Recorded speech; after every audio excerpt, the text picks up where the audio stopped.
Hello guys, welcome back to my channel. और मैं हूं Ankit, MBBS student at Samara State Medical University Russia. अभी आप लोग का पेपर खत्म और बहुत सारे ऐसे बच्चे हैं जिनका सफिशिएंट मार्क्स नहीं आ रहा है जिससे उनका इंडिया में गवर्नमेंट कॉलेज मिल सके।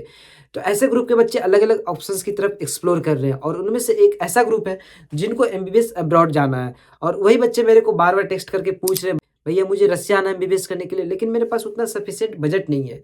तो प्लीज़ आप मुझे ऐसे कॉलेज का नाम बता दो जो कि जिसका बजट भी लो और यूनिवर्सिटी भी काफ़ी अच्छी हो। तभी भाई मैं 4-5 दिनों से आप लोगों का कोई रिप्लाई नहीं दे पा रहा था, उसके लिए सॉरी। बट मेरा तबीयत सही नहीं था। तो मैंने सोचा क्यों ना एक वीडियो ही बनाकर बता दिया जाए कि रसिया का जो लो बजट का सबसे बेस्ट यूनिवर्सिटी कौन-सी है। तो देखो, एक यूनिवर्सिटी है उराल स्टेट मेडिकल यूनिवर्सिटी, जिस पे मैंने पहले भी वीडियो बना चुका हूँ। अगर आप देखोगे लगभग 1 महीना पहले मैं उस पे वीडियो बना चुका हूँ, क्योंकि मेरे बहुत सारे दोस्त मेरे से उस सेम चीज़ के बारे में पूछ रहे थे। तो उस यूनिवर्सिटी के बारे में मैंने इन्फॉर्मेशन जुटाई थी और मैंने वीडियो बना दिया था। और वाक़ई में वो यूनिवर्सिटी काफ़ी अच्छी है। अभी मेरे बहुत सारे दोस्त उस यूनिवर्सिटी में पढ़ने जा भी रहे हैं, जिसको मैं बताया था कि वो यूनिवर्सिटी आप सिलेक्ट कर सकते हो। तो बात करूँ उस यूनिवर्सिटी का, तो देखो यूनिवर्सिटी एक पुरानी भी है, उसका बजट भी सब बेस्ट है। मतलब जो बच्चे इंडिया में जिनके पास उतने पैसे नहीं है, मतलब 2 से 3 लाख रुपए अफ़ोर्ड कर सकते हैं पर ईयर एमबीबीएस के लिए, जो कि एक सही है। तो उस यूनिवर्सिटी का अगर मैं बजट की बात करूँ तो 2.6 लाख पर ईयर उसका यूनिवर्सिटी फीस है और 10,000 रुपया हॉस्टल फीस है। यूनिवर्सिटी गवर्नमेंट है इसलिए उसका फीस भी कम है, 10,000 रुपया पर ईयर उसका हॉस्टल फीस है। मंथ का बात नहीं कर रहा हूँ, पर ईयर रसिया में 10,000 रुपये पर ईयर में आपको यहाँ पे हॉस्टल मिल रहा है। तो और बात करूँ उस यूनिवर्सिटी की एजुकेशन क्वालिटी की, तो एजुकेशन क्वालिटी भी बहुत ही अच्छी है, लेकिन at the end of the day सब कुछ आपके ऊपर डिपेंड करता है कि आप वहाँ पे कैसे जाके पढ़ रहे हो। देखो, कोई भी यूनिवर्सिटी खराब नहीं होती या कोई भी यूनिवर्सिटी सबसे बेस्ट क्लास की नहीं होती है। वो हमारे ऊपर, स्टूडेंट्स के ऊपर डिपेंड करता है कि हम वहाँ पे जाके कैसे चीज़ों को ग्रैब कर रहे हैं। टीचर हमें बता रहे हैं, अगर हम पढ़े ही नहीं तो फिर यूनिवर्सिटी का कोई मतलब ही नहीं होता है।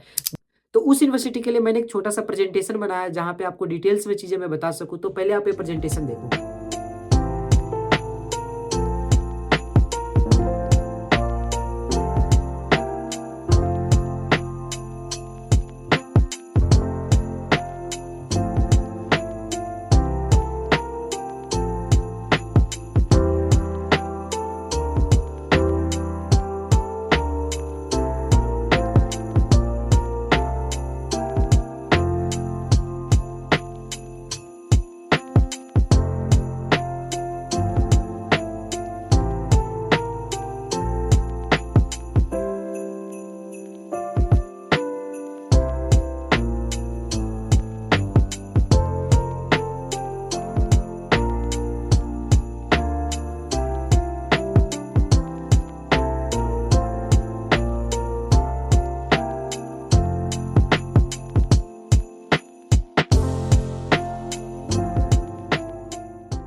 तो आई होप कि मैंने चीज़ों को पूरा कवर किया प्रेजेंटेशन में। मैं सोचा कि इतने सारी चीज़ों को इन्फॉर्मेशन में बताऊँ तो 20 से 25 मिनट का वीडियो हो सकता था। तो मैंने सोचा एक प्रेजेंटेशन ही बना दूँ जो 1 से 1.5 मिनट में हो गया। तो यहाँ इस प्रेजेंटेशन में मैंने सारी चीज़ें बता दिया कि वहाँ पे फैकल्टीज़ कितने हैं, वहाँ पे हॉस्पिटल कितने हैं, वहाँ का हॉस्टल कैसा है, वहाँ का एस्टेब्लिशमेंट कब हुआ था, क्या डब्ल्यूएचओ से वेरिफाइड है या नहीं, क्या एमसीआई वैलिड करती है कि नहीं। तो जो भी चीज़ें थे मैंने सब कुछ एज़ ए प्रूफ आपको दिखा दिया है। अब बात करूँ यहाँ पे एडमिशन कैसे होते हैं। देखो भाई, यहाँ पे जो जितने भी रसिया में यूनिवर्सिटी है, सारे यूनिवर्सिटी का एक ऑफिशियल कॉन्ट्रैक्टर होता है या फिर बोलो तो ऑफिशियल कंसल्टेंसी होता है, हर एक यूनिवर्सिटी का।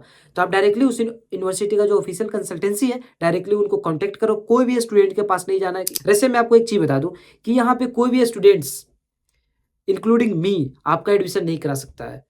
स्टूडेंट्स बस आपको जानकारी बता सकता है कि आप कहाँ से एडमिशन करा सकते हो, कौन उसका ऑफिशियल है, कौन फ्रॉड है, कौन सही है, कौन गलत है, बस ये चीज़ें बता सकता है। अगर कोई भी स्टूडेंट्स आपसे ये बोल रहा है कि भाई मैं एडमिशन करा दूँगा, या फिर कोई भी दीदी भैया आपसे बोल रहा है कि मैं एडमिशन करा दूँगा, भाई समझ लेना कि वो फ्रॉड है।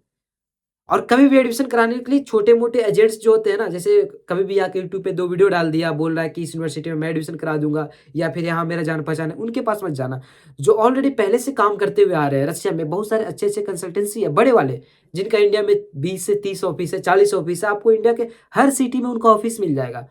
तो उनसे डायरेक्टली उनसे कॉन्टैक्ट करना, क्योंकि जो छोटे-छोटे एजेंट्स होते हैं ना, वो अपना एडमिशन जो आपसे बोलेंगे कि मैं एडमिशन करा दूँगा, फिर ये पकड़ के आपको जो ऑफिशियल होते हैं या फिर जो बड़े कंसल्टेंसी होते हैं, उनके पास ले चले जाते हैं और जो बीच का जो मार्जिन होता है पैसों का ना, वो खुद अपने पास रख लेते हैं।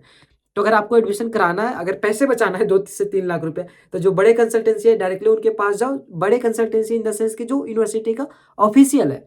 हर यूनिवर्सिटी का 1 या 2 ऑफिशियल कंसल्टेंसी होता है। तो उसका पता कैसे लगाना है, तो आप खुद से रिसर्च करना, यूनिवर्सिटी का ऑफ़िशियल वेबसाइट पे जाना, वहाँ पे ऑफ़िशियल कंसल्टेंसी का नाम लिखा होता है। लेकिन अगर आपको फिर भी समझ में नहीं आ रहे, तो आप मुझे टेक्स्ट करना, मैंने सारे यूनिवर्सिटी का जो ऑफ़िशियल कंसल्टेंसी होता है, उसका पता आपको या फिर उसका नाम, एड्रेस जो भी है वो चीज़ें मैं आपको दे दूँगा। क्योंकि रसिया में इतने दिन रहते-रहते मुझे मुझे भी चीज़ें समझ में आ गई है। मैं पहले रसिया आया था, ऐज़ ए सोचा था ब्लॉग डालूँगा, अपना लाइफ़स्टाइल दिखाऊँगा, मेरा पहले से यूट्यूब चैनल था। लेकिन मैं जब यहाँ पे चीज़ें आया तो मैंने देखा कि स्टूडेंट्स कॉन्टैक्ट करते हैं कि भैया मुझे भी एडमिशन लेना है। लेकिन फिर same at the same time पे मैंने देखा कि बहुत सारी चीज़ें अफ़वाह भी फैलती रहती है। जो यूनिवर्सिटी अच्छी नहीं होती है उसको भी अच्छा बना दिया जाता है, जो यूनिवर्सिटी अच्छी है उसको खराब बना दिया जाता है। तो ये सब चीज़ें एक एजेंडा होता है चलाने का, जो कंसल्टेंसी होता है, या कंसल्टेंसी भी नहीं बोलूँ, एजेंट्स होते हैं छोटे-मोटे, वो एजेंट्स का एजेंडा होता है कि किसी भी चीज़ को खराब बोल दो, किसी भी चीज़ को अच्छा बोल दो, ताकि जो बच्चे होते हैं उसको मतलब ब्रेन वॉश कर सके, उसको मैनिपुलेट कर सके। तो भाई इस चीज़ को मैंने अच्छे से देखा है रसिया में कि कैसे-कैसे बच्चों को ठगा जाता है। ऐसा नहीं कि रसिया में सब के सब फ्रॉड है। बहुत सारे लोग हैं अच्छे-अच्छे काम कर रहे हैं, बहुत सारे अच्छे-अच्छे काम कर रहे हैं। जैसे मैंने भी अपना एडमिशन कराया था। मैंने अभी तक बिल्कुल सिक्योर हूँ, बहुत सेफली हूँ। मेरे साथ ₹1 का फ्रॉड नहीं हुआ है। तो बहुत सारे अच्छे लोग काम कर रहे हैं, लेकिन बहुत सारे खराब लोग भी काम कर रहे हैं, और बच्चे फँस जाते हैं जब खराब लोग के पास एडमिशन के चक्कर में, तो उनसे फिर 1 लाख 2 लाख रुपए ठग लेते हैं ईज़िली। तो अगर आप एडमिशन कराना, रसिया बहुत सही जगह है पढ़ने के लिए। अगर पढ़ने की बात करूँ, यहाँ की यूनिवर्सिटी, यहाँ का रूल्स, यहाँ का लोग, सब कुछ बढ़िया है। बस यही है ना कि जो कुछ इंडियंस बस इस चीज़ को खराब करके रखते हैं, जिससे बच्चे डर जाते हैं कि भाई वहाँ पे पढ़ने जाऊँ फ्रॉड हो जाए। भाई रसिया बिल्कुल ही सेफ है, यहाँ पे फ्रॉड नहीं होता है। अगर आप जो ऑफिशियल कंसल्टेंसी होता है, जो वेरिफाइड कंसल्टेंसी है या फिर वेरिफाइड कॉन्ट्रैक्टर है, डायरेक्टली उनके पास जाओ, सबसे बेस्ट है। किसी थर्ड पार्टी, किसी लोकल एजेंट्स, किसी थर्ड एजेंट्स के पास मत जाओ, जो डायरेक्टली वेरिफाइड एजेंट्स है, सर्टिफाइड है, डायरेक्टली उनके पास जाओ, उनसे अपना एडमिशन करा लो। तो बस अगर आप रसिया आना चाहते हो पढ़ने के लिए, जैसे मैं पढ़ रहा हूँ यहाँ पे आके, तो आप यहाँ पे आके पढ़ सकते हो। और सिर्फ ये मैं नहीं बोलूँगा कि सिर्फ मेरी यूनिवर्सिटी में आओ पढ़ने के लिए। जो भी आपका बजट है, जो सबसे बड़ी फैक्टर काम करती है ना रसिया आने के लिए, वो सबसे बड़ी चीज़ है वो आपका बजट है। अगर आपके जो भी बजट है, उसी बजट की यूनिवर्सिटी में जाओ। उस बजट के बेस्ट यूनिवर्सिटी आप सर्च करो, आप खुद से सर्च करो। अगर आप सर्च नहीं कर पा रहे तो लोगों से जानकारी जुटाओ। लेकिन कभी भी एजेंट्स के पास जाके मत पूछना कि कौन सी बेस्ट यूनिवर्सिटी है। एजेंट्स आपको वहीं पे भेजेंगे जहाँ पे उनको ज़्यादा फ़ायदा हो। तो आई होप कि ये वीडियो आपको पसंद आया। अगर आपको वीडियो पसंद आया, अगर आप मेरे जर्नी के साथ जुड़ना चाहते हैं, तो please do like the video and do subscribe. Subscribe करना इंपॉर्टेंट है, क्योंकि उससे मुझे भी थोड़ा मोटिवेशन मिलता है। तो बस अब मिलता हूँ आपसे अगले वीडियो में, तब तक के लिए बाय एंड टेक केयर।